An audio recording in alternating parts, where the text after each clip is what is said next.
নমস্কার। আজকে সাপ্তাহিক রাশিফল নিয়ে আলোচনা করব। সাপ্তাহিক রাশিফল বলতে 8 জানুয়ারি টু 14 জানুয়ারি 2024 সাল। তার আগে বলে রাখি, প্রত্যেকটা প্রোগ্রাম আমার চ্যানেলে আপনারা সার্চ করলে পেয়ে যাবেন। বার্ষিক রাশিফল, মাসিক রাশিফল, অবশ্যই সাপ্তাহিক রাশিফল। আর উপাচারগুলো আমি এবছর নতুন করে উপাচার দিচ্ছি। প্রত্যেক সপ্তাহে কী উপাচার করবেন বা আপনি কী টোটকা করলে কি রেজাল্ট পাবেন, এরকম ছোট ছোট প্রোগ্রাম একদম খুব অল্প খরচের মধ্যে বা বিনা খরচে আপনি ঘরেই করতে পারেন, এরকম প্রোগ্রামগুলো শর্টসে গিয়ে ফলো করবেন। আমার ডিফারেন্ট চ্যানেলে শর্টসে ফলো করবেন, সেখানে সমস্ত উপাচার এবং সপ্তাহের উপাচার, সপ্তাহের টোটকা সব কিছু দেওয়া রয়েছে। আর বলে রাখি, প্রোগ্রামের শুরুতেই 11 তারিখ হচ্ছে, এই সপ্তাহে 11 তারিখে হচ্ছে পৌষ অমাবস্যা। খুব ভালো দিন। যদি মনে করুন আপনি অবশ্যই কোনো ক্রিয়া প্রক্রিয়া করবেন, অবশ্যই যে তন্ত্রমতে ক্রিয়া প্রক্রিয়া দিয়ে থেকে যারা আমাকে জানেন, আমার পুরনো ক্লায়েন্ট প্রত্যেকে জানে এই দিন কিন্তু এই অমাবস্যার দিন খুব ভালো ভালো ক্রিয়া প্রক্রিয়া করা যায়। সুতরাং যদি কেউ মনে হয় যোগাযোগ করে নিতে পারেন। আমি কাউকে একদম আহ্বানও করছি না, আবার ইয়েও করছি না, নাও করছি না। যদি মনে হয় যোগাযোগ করবেন, আমার ফোন নাম্বার দেওয়া রয়েছে। এবার বলে রাখি গ্রহ ট্রানজিটটা নিয়ে। গ্রহ ট্রানজিটে মানে যেহেতু আমি 8 তারিখ থেকে বলছি, 8 তারিখে গ্রহ ট্রানজিটে চন্দ্র রয়েছে বৃশ্চিক রাশি। চন্দ্র আর শুক্র কম্বাইন্ড হয়ে বসে, কিন্তু চন্দ্র এখানে একটু ক্ষীণ অবস্থায় রয়েছে। সুতরাং এই সময় দেখবেন যাদের কর্কট রাশি, যাদের মীন রাশি মানে জলরাশি বা বৃশ্চিক রাশি, এদের মানসিক অবস্থাটা মাঝে মাঝে একটু দোদুল্যমান হবে, বা কিছু কিছু লোকের, কিছু কিছু রাশির লোকের একটু এই সপ্তাহটা একটু চাপে পড়বেন। যেমন মকর রাশি, কুম্ভ রাশি, এরা একটু মাঝে মাঝে একটু আপ ডাউনের মধ্য দিয়ে এদের যাবে। আমি সাপ্তাহিক রাশি পুরো ডিটেলে বলবো। এই মুহূর্তে যে সিচুয়েশনটা হলো, মানে চন্দ্র শুক্র রয়েছে আপনার বৃশ্চিক রাশি সপ্তাহের শুরুতে, এবং সেকেন্ড হাউস অর্থাৎ ধনুরাশিতে বসে রয়েছে। যেহেতু চন্দ্ররাশিতে বিচার করতে সেকেন্ড হাউস, সেই হিসেবে বলছি। ধনুরাশিতে বসে রয়েছে রবি, মঙ্গল, বুধ। রবি যাবে 15 তারিখে মকর রাশি, তখন মকর সংক্রান্তি হবে।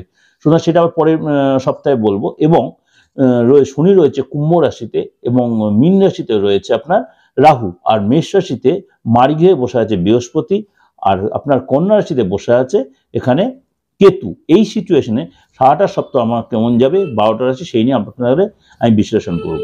কুম্ভ রাশি লোকেরা এই সপ্তাহটা একটু সাবধানে স্টেপ ফেলবেন। কারোর সাথে কোনো ডিসকাশন করতে গেলে বা ডিসিশন নিতে গেলে একটু 5 বার ভেবে নিয়ে ডিসিশন নেবে। আর সব কিছু তাকে সব কিছু শেয়ার করে দেবেন না। হয়তো আপনি অনেক কিছু বলে ফেলেছেন, অজান্তে আপনার সেই কথাগুলোকেও নিয়ে আপনাকে পরে ব্ল্যাকমেল বা চাপে ফেলতে পারে।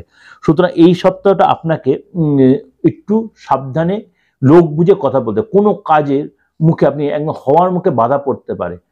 আপনি অনেক দিন ধরে এক্সপেক্ট করছেন কিছু পাবেন কারোর কাছ থেকে, হয়তো পুরোটা পাবেন না, কিছু হলেও কিছু পাওয়ার সম্ভাবনা আপনার তৈরি হবে। কুম্ভ রাশি পেট নিয়ে সাবধান, কোমর নিয়ে সাবধান, ইউরিনাল কোনো ডিস্টার্ব হতে পারে কুম্ভ রাশির লোকেদের। সুতরাং রাস্তাঘাটে চলাফেরার ব্যাপারে, খাদ্য খাদ্যাগতার ব্যাপারে এগুলো একটু আপনাকে মেনটেন করতে হবে।